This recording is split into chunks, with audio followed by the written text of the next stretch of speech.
quelques années, à l'occasion d'un de ses passages au Fou du Roi, Jacques Higelin, ici de nouveau présent, a eu l'extrême bienveillance de déjeuner avec moi et ma compagne, qui est publiquement amoureuse de lui, comme toute femme digne de ce nom. Après le déjeuner, il nous a fait l'amitié de prolonger ce moment privilégié, surtout pour nous, en venant prendre le digestif dans notre triplex du boulevard Saint-Germain, que j'ai racheté à Bernard-Henri Lévy avec ma prime de Noël de chroniqueur à France Inter. Et nous avons taillé le bout de gras pendant un bon moment. Croyez-moi, si vous voulez, mais en 4 ou 5 heures de discussion, Higelin n'a dit du mal de personne. Pas la moindre saloperie sur qui que ce soit. Et pourtant, il connaît du monde. Je n'en revenais pas. Ce jour-là, je me suis dit, Didier, c'est comme ça que tu devrais être. Tu dois prendre exemple sur Jacques Higelin. Eh bien, j'ai totalement échoué. Et heureusement, parce que sinon, je serais au chômage. Mais en l'honneur de sa présence, je vais faire un effort ce matin en proclamant haut et fort tout le bien que je pense d'Alain Joyandet. Souvenez-vous, je vous en ai parlé dans ma chronique d'hier, c'est le secrétaire d'État à la coopération et à la francophonie. Le marchand de bateaux à moteur. Absolument.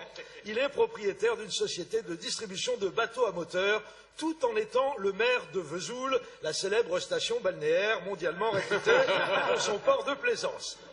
Il est également tête de liste UMP aux élections régionales et d'autant plus motivé que la Franche-Comté est considérée comme l'une des rares régions gagnées par la gauche en 2004, susceptible de rebasculer à droite le mois prochain. Seulement voilà, comme le démontre implacablement le peu de scintillance des regards de Mérou mort que vous tous autour de cette table m'adressez à chaque fois que je prononce son goulayant patronyme à ce micro, Alain Joyandet a un problème de notoriété.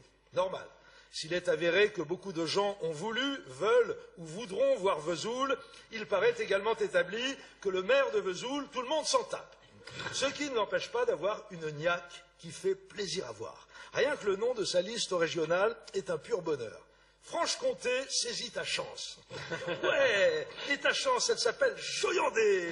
Alors saisis-la, Franche-Comté, et fonce vers ton avenir sans te retourner.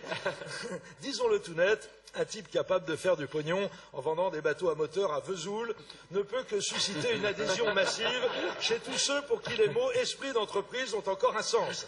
Alors oui, Franche-Comté, saisis-la à pleine main ta chance. Une fois Alain Joyandet à la tête de la région, tout deviendra possible. Ouvrir des clubs de plongée à Montbéliard, construire une usine de ski nautique à Belfort, organiser un tournoi international de beach volley à Besançon, ça sera la win.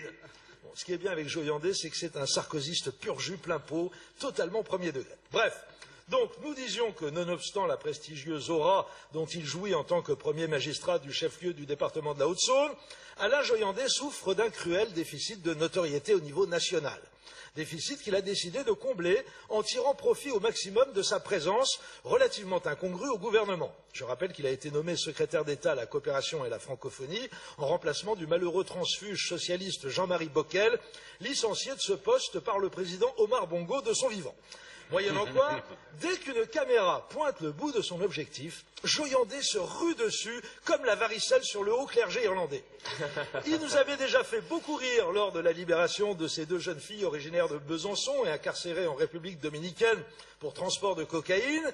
Il ne les avait pas lâchées d'une semelle, les 2 gamines. À chaque fois qu'elles répondaient à une interview télévisée, il se collait juste derrière, entre les deux. Comme il a clairement une dégaine de moniteur d'auto-école, si on coupait le son de la télé, on avait l'impression qu'elles étaient en train de fêter leur succès à l'examen du permis de conduire, les 2 filles. Et alors surtout, il affichait un sourire tellement béat que tu finissais par te demander si c'était vraiment avec 3 kilos de coke dans leur valise qu'elles s'étaient fait choper à la douane, ou pas plutôt avec une trousse de toilette bourrée d'exta. Et alors là, à Bamako, avec l'otage d'Al-Qaïda qui vient d'être libéré, sans que la France ne verse un centime d'euro à qui que ce soit, excusez-moi, je pouffe, merci, là il a fait très fort notre Joyandet, il l'a littéralement marqué à la culotte, le malheureux otage. Sur toutes les interviews de ce dernier, il était non pas derrière ou dans un coin du cadre, mais juste à côté, voire légèrement devant. T'avais le pauvre gars tout maigre, tout émacié, qui avait bouffé des crottes de chameau pendant des mois, entouré d'une bande de nerveux, du genre qui te trucide un infidèle aussi facilement qu'il croque dans un loukoum, et qui racontait son calvaire aux caméras avec sobriété, quand même un peu d'émotion, et juste à côté, Alain Joyandet, pétant la santé dans son costard d'examinateur du permis de conduire à Vesoul, qui commentait muettement les affres décrites par son client.